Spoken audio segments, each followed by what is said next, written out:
Jésus-Christ était musulman. Mais les gens sont un peu allergiques.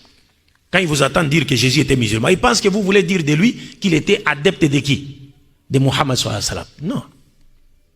Comme le cheikh l'a dit, Mohammed, lui, il n'a pas inventé l'islam. Il a trouvé l'islam. Alors, tous les prophètes étaient des musulmans. On prêchait la religion musulmane parce que leur message était un et unique.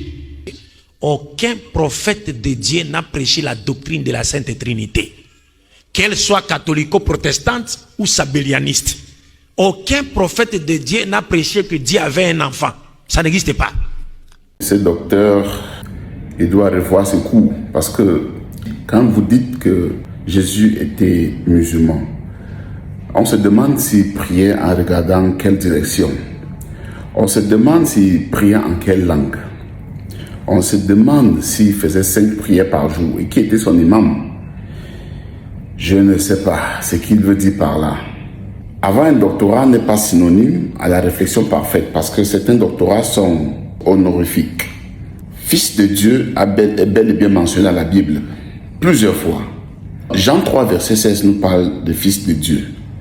Mais fils de Dieu, dans le sens qu'il dit, ne veut pas dire que Dieu a mis au monde comme les êtres humains. Il faut lire la Bible entre les lignes. Il faut essayer parfois de réconcilier les versets bibliques quand vous lisez, monsieur le docteur.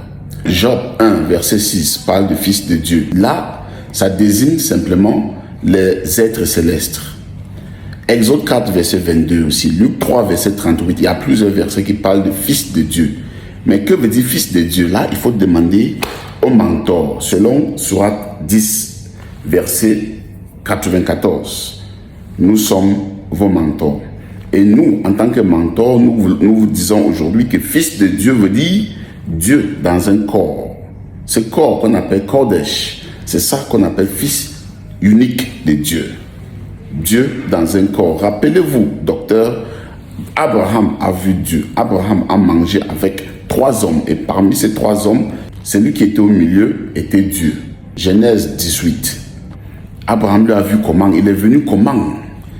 Ésaïe 35, verset 4 nous parle aussi du Fils de Dieu. Dieu viendra lui-même et il vous sauvera. C'est la promesse biblique, c'est la prophétie biblique. Nous disons Amen. Mais Dieu viendra lui-même. Comment? Dieu est esprit. Comment il viendra? S'il viendra en tant qu'esprit, comment on le verra? Comment on saura?